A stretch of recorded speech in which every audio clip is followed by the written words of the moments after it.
నమస్కారం, welcome to my channel. This is doctor R B Sudha. మనం ఇప్పుడు మాట్లాడబోయేది ఈరోజు పంచాంగం. ఈరోజు పంచాంగ విశేషాలు 30 జూలై 2024 మంగళవారం. సూర్యోదయం 5:55 సూర్యాస్తమం 6:48 చంద్రోదయం 5:54 క్రోధినామ సంవత్సరం, దక్షిణాయనం, వర్ష ఋతువు, ఆషాఢమాసం. తిది కృష్ణపక్ష దశమి, సాయంత్రం 4:45 వరకు. నక్షత్రం కృతిక, ప్రొద్దున 10:23 వరకు.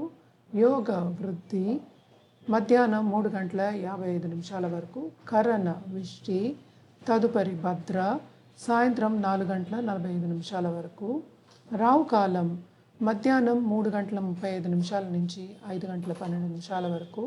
యమగండం ప్రొద్దున్న 9:09 నుంచి 10:45 వరకు. గుళికా కాలం మధ్యాహ్నం 12:22 నుంచి 1:59 వరకు. అభిజిత్ ముహూర్తం ప్రొద్దున్న 11:58 నుంచి 12:46 వరకు. దుర్ముహూర్తం ప్రొద్దున్న 8:30 నుంచి 9:22 వరకు. వర్జం రాత్రి 2:16 నుంచి 3:51 వరకు. అమృతకాలం ప్రొద్దున్న 8:02 నుంచి 9:36 వరకు. సూర్యుడు కర్కాటక రాశిలో సంచరిస్తున్నారు. చంద్రుడు వృషభ రాశి.